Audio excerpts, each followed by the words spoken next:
Hello kids, हम लोग पढ़ रहे हैं कक्षा 11वीं एनसीईआरटी रसायन विज्ञान का 14वां चैप्टर पर्यावरण रसायन। अब इसके आखिरी वीडियो में हम आ गए हैं पर्यावरण प्रदूषण को नियंत्रित करने के उपाय। क्या क्या उपाय हो सकते हैं? तो सबसे पहला उपाय है कि हम जो जीवाश्म ईंधन है जैसे कि कोयला है, पेट्रोल है, डीजल है, इनके जगह हम कोई नवीनीकरण ऊर्जा का उपयोग करें, जिसमें मुख्यतः आता है सौर ऊर्जा। ये सबसे बेहतरीन विकल्प है। दूसरा ये है कि जो जंगल काटे जा रहे हैं कम से कम उनको रोक लें, अपन ना काटें। और तीसरा कि हम जंगलों की जो क्षेत्रफल है उसको बढ़ा लें, ज़्यादा से ज़्यादा पेड़ पौधे लगाएं। तो ये कुछ साधारण से उपाय हैं। कहने से तो आसान है लेकिन करना मुश्किल है, और शुरू से वैज्ञानिक इस पे लगे हुए हैं लेकिन अभी तक इसमें ज़्यादा सफलता नहीं मिल पाई है। इस एकक में वायु प्रदूषण, जल प्रदूषण, मृदा प्रदूषण, औद्योगिक प्रदूषण के अध्ययन के पश्चात अब आप पर्यावरण प्रदूषण के नियंत्रण की आवश्यकता महसूस करने लगे होंगे। आप अपने समीप के पर्यावरण को कैसे बचा सकते हैं? आप अपने अड़ोस पड़ोस में उपरोक्त प्रदूषणों के नियंत्रण के लिए क्या क्या कदम उठा सकते हैं या क्रियाकलाप कर सकते हैं, इस बारे में विचार करें। यहाँ अपशिष्ट प्रबंधन के उपायों के संबंध में एक विचार रखा जा रहा है। तो पहला है अपशिष्ट का प्रबंधन। अपशिष्ट कहने से जो घरों से कचरा निकलता है उनका क्या प्रबंधन किया जाए। आपको पता है कि आजकल घरों के कचरे में सबसे जो प्रमुख अपशिष्ट है वो प्लास्टिक है ना, थैलियाँ वगैरह हैं, और ये पर्यावरण में अगले 500 सालों तक भी ये नष्ट नहीं हो पाएंगे, इसलिए इनका उचित प्रबंधन जरूरी है। वैसे आजकल कुछ शहरों में इससे रोड्स बनाने का काम शुरू हुआ है, मतलब कि प्लास्टिक को पिघला करके उसको कोल तार बिटुमिनस के साथ मिला करके रोड बनाने का काम, या फिर उसको रिसाइकलिंग करने का काम। तो इस टाइप का काम अगर हम करते हैं प्लास्टिक थैलियों के उपयोग से, तो पर्यावरण को हम बचाने में महत्वपूर्ण भूमिका निभा सकते हैं। ठोस अपशिष्ट केवल वही नहीं है जो आप अपने कचरादान में देखते हैं। बेकार घरेलू वस्तुओं के अतिरिक्त भी अनेक अपशिष्ट जैसे चिकित्सकीय अपशिष्ट, कृषि अपशिष्ट, औद्योगिक अपशिष्ट, खनिज अपशिष्ट इत्यादि भी इसके अंतर्गत आते हैं।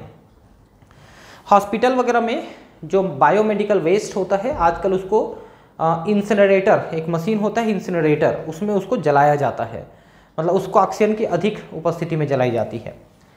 कृषि अपशिष्ट में मुख्यतः आपके पराली होता है, पैरा जिसको आप कहते हो, उसको नष्ट करना आज समस्या हो गई है। औद्योगिक अपशिष्ट, इसमें तरह तरह के रसायन है ना, ये सब उपस्थित होते हैं। खनिज अपशिष्ट जो खदानों से निकलते हैं उनके अपशिष्ट। पर्यावरण के निम्नीकरण का एक मुख्य कारण अपशिष्टों का अनुपयुक्त विधि से किया गया निस्तारण है, इसलिए अपशिष्ट का प्रबंधन परम आवश्यक है। अगर हम अपशिष्ट का प्रबंधन सही ढंग से नहीं कर पाते हैं तो यही हमारे लिए बहुत बड़ी समस्या के रूप में उभर कर सामने आती है। आपको भारत सरकार द्वारा प्रारंभ किए गए स्वच्छ भारत अभियान अथवा क्लीन इंडिया मिशन के विषय में ज्ञात होगा। ये आप जो देख रहे हैं ये उसका निशान है, उसका सिंबल है, जो गांधी जी के चश्मे के रूप में है। स्वच्छ भारत, एक कदम स्वच्छता की ओर, स्वच्छ भारत अभियान का प्रतीक चिन्ह है ना। तो ये जो है पिछले कई सालों से चला आ रहा है, 20-25 सालों से चला आ रहा है, और अभी की जो गवर्नमेंट है वो स्वच्छ भारत पे कुछ ज़्यादा ही काम कर रही है और घर घर शौचालय बनवाने का भी ये काम कर रही है। स्वच्छ भारत अभियान की बड़ी छत्र छाया में 2 मिशन प्रारंभ किए गए हैं। यह है स्वच्छ भारत मिशन शहरी, मतलब SBMU, यू फ्रॉम अर्बन है ना, और स्वच्छ भारत मिशन ग्रामीण, जी ग्रामीण। स्वच्छ भारत मिशन शहरी का मुख्य उद्देश्य भारत को खुले में शौच से मुक्त कराना तथा ठोस कचरे का 100% वैज्ञानिक प्रबंधन करना है। क्योंकि जो घरों से निकला हुआ नाली है उसमें हम अपने टॉयलेट का कनेक्शन जोड़े रहते हैं, तो उसमें भी टॉयलेट का पानी जाता है, और लोग जो खुले में शौच करते हैं उसमें भी टॉयलेट जाता है। तो इनका सही ढंग से प्रबंधन करना, घरों में शौचालय बनवाना, और शौचालय के पानी को जो है पहले उसको साफ करना, उसके बाद फिर नदी में छोड़ना। स्वच्छ भारत मिशन ग्रामीण का उद्देश्य सभी क्षेत्रों को राष्ट्रपिता महात्मा गांधी की 150वीं वर्षगांठ 2 अक्टूबर 2019 तक सब प्रकार से स्वच्छ, स्वस्थ तथा खुले में शौच से मुक्त कर ग्रामीण जनजीवन की गुणवत्ता में सुधार लाना है।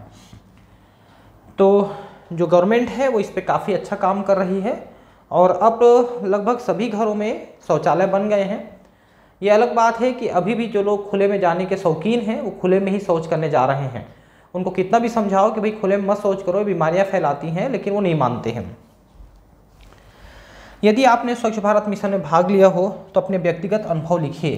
तो जैसा मैंने अभी बताया, मेरा व्यक्तिगत अनुभव रहा है। हम तो गांव में रहे हैं, तो हम देखे हैं कि गांव में शौचालय बनाने के बावजूद लोग बस खुले में जाते हैं। तो इसके लिए ना निगरानी समिति बनाई गई है गाँव में। निगरानी समिति मतलब 5 लोगों 10 लोगों का अलग अलग ग्रुप, जो क्या करते हैं, सुबह शाम शौच जाने के समय में विसिल लेकर के, सीटी लेकर के घूमते रहते हैं। और जैसे कोई व्यक्ति लोटा लेके खुले में शौच जाता रहता है तो उसको विसिल बजा बजा करके, सीटी बजा बजा करके उसको चौकन्ना करते हैं, उसको भगा देते हैं। तो उससे ना अब काफ़ी कमी आई है खुले में शौच करने वालों की। फिर भी पूरी तरह से खुले में शौच मुक्त अभी तक भारत नहीं हो पाया है। क्या आप अपशिष्ट के पुनर्चक्रण के बारे में जानते हैं? पुनर्चक्रण मतलब पुनः उपयोग। जैसे प्लास्टिक है, हम प्लास्टिक का फिर किसी दूसरे तरीके से उपयोग कर सकते हैं या उसी को रिसाइकल करके नया प्लास्टिक बना सकते हैं। प्लास्टिक अपशिष्ट से प्राप्त ईंधन की उच्च ऑक्टेन दर होती है। इसमें लेड नहीं होता तथा इसे हरित ईंधन कहते हैं। ऑक्टेन नंबर का मतलब होता है जो इंजन में बहुत अच्छे से जल सकता है, बहुत अच्छे से ऊर्जा दे सकती है। जिस ईंधन का ऑक्टेन नंबर सबसे मतलब ज़्यादा होती है वो इंजन में ज़्यादा सुगमता से जल पाती है। इसीलिए पेट्रोल का भी ऑक्टेन नंबर होता है, अधिक ऑक्टेन नंबर वाला पेट्रोल ज़्यादा अच्छा माना जाता है। इसे हरित ईंधन कहते हैं क्योंकि अगर इसको हम जलाते हैं सही ढंग से ऑक्सीजन की अधिक उपस्थिति में तो जहरीली गैसें कम बनती हैं और अधिक ऊर्जा देती है ये। रसायन एवं वस्त्र उद्योग में किए गए आधुनिक विकास के कारण अब पुनः चक्रित प्लास्टिक से वस्त्र बनाए जाएंगे। ये जल्दी ही विश्व के वस्त्र बाजार में उपलब्ध होंगे। तो प्लास्टिक से कपड़े बनाना है ना, जो ब्लेंडेड कपड़े हैं वो बनाना, ये एक्चुअली रेन सूट टाइप की चीज़ें बनेंगी इनसे। हमारे देश में शहरों तथा कस्बों को बिजली की भीषण कटौती का सामना करना पड़ता है। चारों तरफ सड़ते हुए अपशिष्ट के ढेर भी हम देख सकते हैं। एक अच्छी खबर यह है कि हम इन दोनों समस्याओं से एक साथ छुटकारा पा सकते हैं। आजकल एक ऐसी तकनीक विकसित की गई है जिसमें कचरे से विद्युत का उत्पादन होता है। एक प्रायोगिक संयंत्र लगाया गया है जिसमें कचरे से लौह धातु को अलग करके प्लास्टिक, कांच, कागज आदि को पानी में मिलाया जाता है। बैक्टीरिया द्वारा इसका संवर्धन कर मीथेन बनाते हैं, जिसे सामान्यतः बायोगैस के नाम से जाना जाता है। बायोगैस का उपयोग बिजली के उत्पादन में होता है तथा शेष उत्पादन खाद के रूप में मुक्त होता है। मतलब कचरे से बायोगैस बनाना, गोबर गैस बनाना, उससे बिजली उत्पन्न करना और खाद भी बनाना, ये दोनों काम एक साथ हो रहा है। एकत्रण तथा निस्तारण, कलेक्शन एंड डिस्पोजल। तो भाई कचरे को इकट्ठा भी तो करना है। देखिए, आप देखे होंगे आपके घर के आसपास जहाँ पर कचरा रहता है वहाँ पर सुबह सुबह या शाम को कुछ जो लोग हैं थोड़े गंदे से कपड़े पहने होते हैं, ऐसे बोरी लटकाए रहते हैं और वो लोग कचरे को कुछ प्लास्टिक के बॉटल वगैरह को उठा उठा के अपने बोरे में भरते रहते हैं। तो एक्चुअली पता है वो भले ही दिखने में बहुत गंदे होते हैं लेकिन वो पर्यावरण के बहुत बड़े मित्र हैं। वो हमारे पर्यावरण को बचाने में बहुत महत्वपूर्ण भूमिका अदा कर रहे हैं। वो ये सब प्लास्टिक कचरा को ले जाते हैं और बेचते हैं एक जगह कबाड़ी के यहाँ, फिर वो उनको रिसाइकल करने के लिए फैक्ट्रियों में भेजते हैं। तो ये हमारे लिए पर्यावरण मित्र हैं। अगर ये आपको दिखे तो एक बार उनको नमस्ते करना कि भाई आप लोग हमारे पर्यावरण को बचाने में बहुत महत्वपूर्ण भूमिका निभा रहे हो। ये अलग बात है कि वो लोग उसको जो कलेक्ट कर रहे हैं 2-4 पैसे कमाने के लिए कर रहे हैं, लेकिन फिर भी वो काफ़ी महत्वपूर्ण काम कर रहे हैं। घरेलू अपशिष्ट को छोटे पात्रों में एकत्र करते हैं जिसे सार्वजनिक कचरा पात्रों में डाल दिया जाता है। इन सामुदायिक पात्रों में से इन्हें इकट्ठा करके निस्तारण स्थल, डंपिंग प्लेस तक पहुंचाया जाता है। निस्तारण स्थल पर कचरे को इकट्ठा कर इसे जैव अनिम्नीकरण अपशिष्टों तथा जैव निम्नीकरण अपशिष्टों में छांट कर पृथक कर लिया जाता है। जैव अनिम्नीकरण पदार्थों जैसे प्लास्टिक, कांच, धातु, छीलन आदि को पुनर्चक्रण करने के लिए भेज दिया जाता है।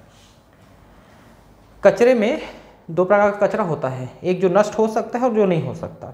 नष्ट हो सकने वाले में क्या हो सकते हैं, जैसे सब्जी भाजी, फल फ्रूट वगैरह हैं, जितने भी इनके सब कचरा होते हैं वो नष्ट हो सकते हैं ना। जो प्लास्टिक वगैरह है, बॉटल वगैरह है, वो नष्ट नहीं हो सकते। तो जो नष्ट नहीं हो सकते उनको अलग करके रिसाइकलिंग करते हैं और जो नष्ट हो सकते हैं उनको फिर गड्ढों में डाल करके उससे खाद बनाई जाती है। जैव निम्नीकरण अपशिष्ट को खुले मैदानों में मिट्टी में दबा दिया जाता है। जैव निम्नीकरण अपशिष्ट कंपोस्ट खाद में परिवर्तित हो जाता है। यदि अपशिष्ट को कचरा पात्रों में इकट्ठा नहीं करें तो वह नालियों में चला जाता है।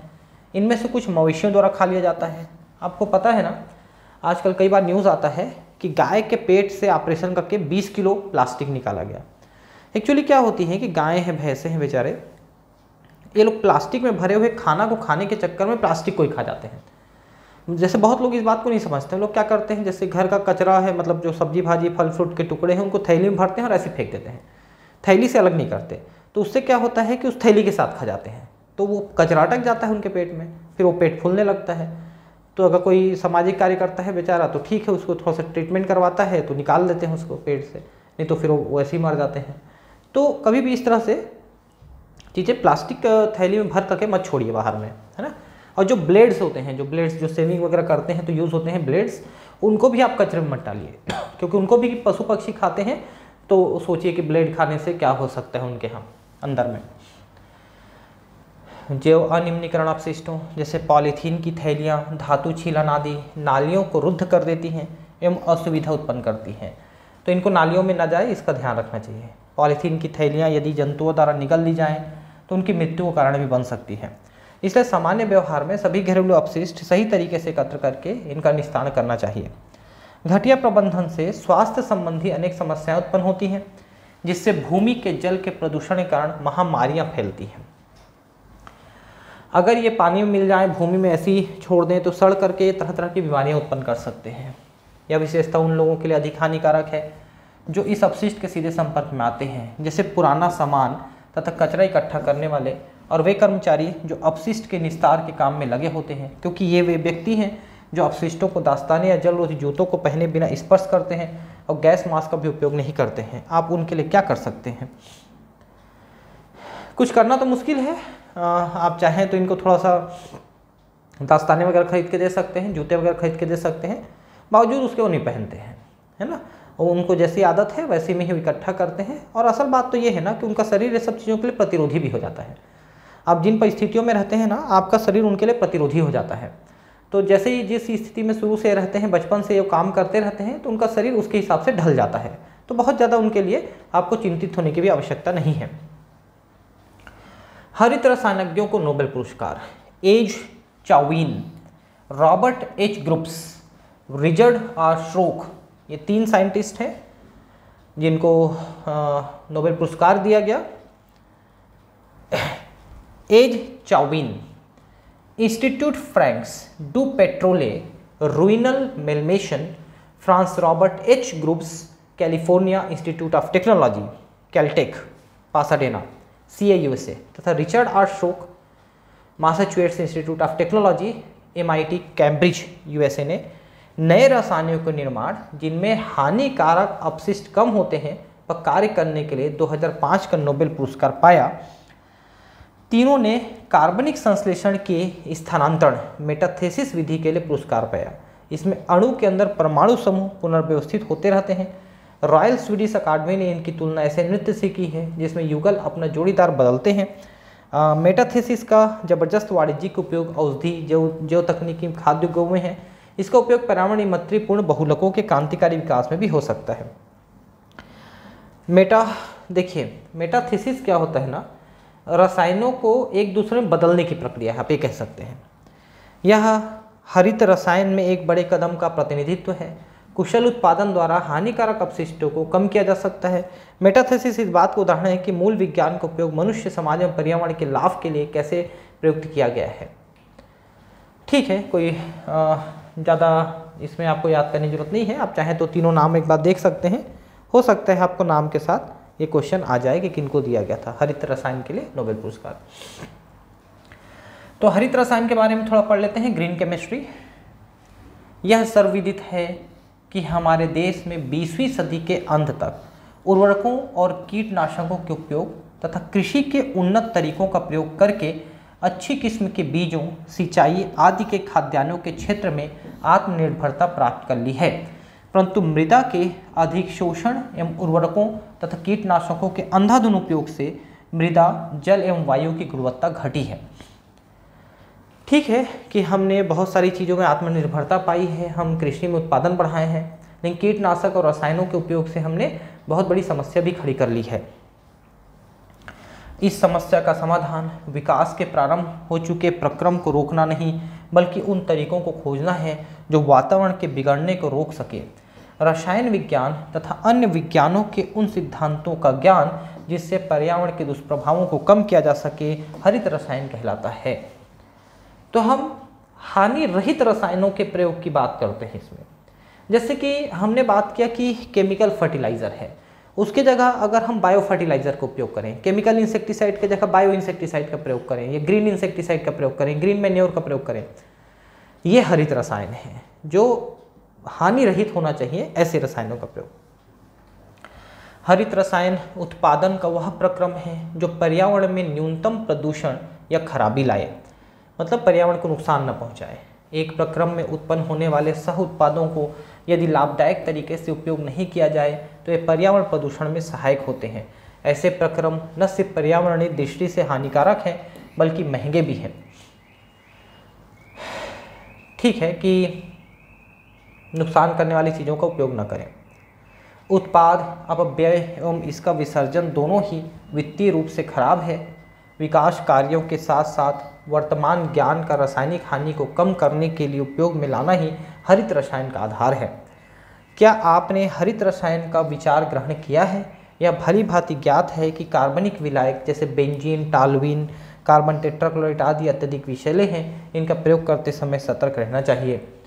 और इनका प्रयोग ना मुख्यतः इंसेक्टिसाइड में होता है। जो इंसेक्टिसाइड बने होते हैं ना, वो इन्हीं में घुले हुए चीज़ों से बने होते हैं। और इनका प्रयोग आप इतने धड़ल्ले से कर रहे हैं, एकदम छिड़कते जा रहे हैं कि हर घर में अब कैंसर के पेशेंट होते जा रहे हैं। जैसा आप जानते हैं, एक रासायनिक अभिक्रिया की सीमा ताप, दाब, उत्प्रेरक के उपयोग आदि भौतिक मापदंडों पर निर्भर करती है। ठीक है, कोई रासायनिक अभिक्रिया कितनी तेजी से होगी, धीमे होगी, ये वहाँ पर ताप, दाब, उत्प्रेरक इसकी उपस्थिति पर निर्भर करती है। ये सब उनको कम ज़्यादा कर सकते हैं।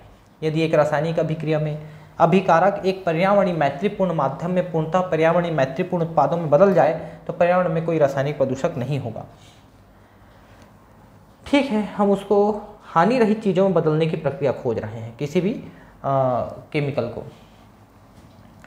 संश्लेषण के दौरान प्रारंभिक पदार्थ का चयन करते समय यह सावधानी रखनी चाहिए ताकि जब भी वह अंतिम उत्पाद में परिवर्तित हो तो अपशिष्ट उत्पन्न ही न हो। यह संश्लेषण के दौरान अनुकूल परिस्थितियों को अर्जित करके किया जा सकता है। तो हम कोई चीज़ बनाते हैं ना, तो उसमें बेकार चीज़ नहीं बनना चाहिए। ऐसे प्रक्रमों का उपयोग करें ताकि हमारे लिए समस्या कम से कम हो। जल की विशिष्ट ऊष्मा तथा कम वाष्पशीलता के कारण इसे संश्लेषित अभिक्रियाओं में माध्यम के रूप में प्रयुक्त किया जाना वांछित है। जल सस्ता, अज्वलनशील तथा अकैंसरजन्य प्रभाव वाला माध्यम है। तो हम कार्बनिक विलायक है जैसे बेंजीन, टेट्राक्लोराइड, ये वो, उनकी जगह अगर हम जल का प्रयोग करें, ऐसे केमिकल का प्रयोग करें जो जल में घुलनशील हो, तो हमारे लिए वो कम हानिकारक रहेगा और आसानी से उपलब्ध रहेगा। दैनिक जीवन से हरित रसायन। पहला है कपड़ों के निर्जल धुलाई में। आपको पता है ना कि जो ड्राई क्लीनिंग होता है, तो ड्राई क्लीनिंग में क्या करते हैं अपन कपड़े को ना पेट्रोल के भाप में धोते हैं। तो उससे क्या है ना, कपड़े का जो कलर वगैरह है ना वो फेड नहीं होता है, कपड़ा अच्छे से रहता है। तो जो महंगे कपड़े होते हैं ना, उनकी ड्राई क्लीनिंग कराते हैं, फिर उनको कभी कभी हम शादी वगैरह में, किसी पार्टी वगैरह में पहनते हैं। तो ड्राई क्लीनिंग में जो विलायक उपयोग में लाते हैं भाप के रूप में, वो पर्यावरण के लिए नुकसानदायी होता है। तो वहाँ पर भी हम अब कुछ नए इस तरह की चीज़ें उपयोग में ला सकते हैं। टेट्राक्लोरोएथीन का उपयोग प्रारंभ में निर्जल धुलाई के लिए विलायक के रूप में किया जाता था। ये देखिए, पहले टेट्राक्लोरोएथीन का प्रयोग होता था। CH2 की जगह CCl2 का उपयोग। यह यौगिक भूजल को प्रदूषित कर देता है। यह एक संभावित कैंसर जन्य भी है। धुलाई की प्रक्रिया में इस यौगिक का द्रव कार्बन डाइऑक्साइड एवं उपयुक्त अपमार्जक द्वारा प्रतिस्थापित किया जाता है। तो इस यौगिक के जगह हम CO2 और कुछ दूसरे डिटर्जेंट का उपयोग करते हैं। हैलोजनीकृत विलायक का द्रवित CO2 से प्रतिस्थापन भूजल के लिए कम हानिकारक है। तो इसके जगह अगर हम CO2 और दूसरी चीज़ों का उपयोग करते हैं तो नुकसानदायी नहीं है। आजकल हाइड्रोजन पेरोक्साइड का उपयोग लॉन्ड्री में कपड़ों के विरंजन के लिए किया जाता है, जिसके परिणाम तो अच्छे निकलते ही हैं, जल का कम उपयोग भी होता है। हाइड्रोजन पेरोक्साइड जो है H2O2, ये भी कोई ज़्यादा नुकसानदायी चीज़ नहीं है। इसका उपयोग हम विरंजन के तौर पे करते हैं, यानी कि कलर को उड़ाने के लिए करते हैं, कलर को ख़त्म करने के लिए करते हैं। पेपर का विरंजन। पूर्व में पेपर के विरंजन के लिए क्लोरीन गैस उपयोग में आती थी। आजकल उत्प्रेरक की उपस्थिति में हाइड्रोजन पेरोक्साइड जो विरंजन क्रिया की दर को बढ़ाता है उपयोग में लाया जाता है। तो पहले क्लोरीन उपयोग में लाती थी और क्लोरीन को जैसे उपयोग में लाते थे वो ओजोन को भी नष्ट करती थी।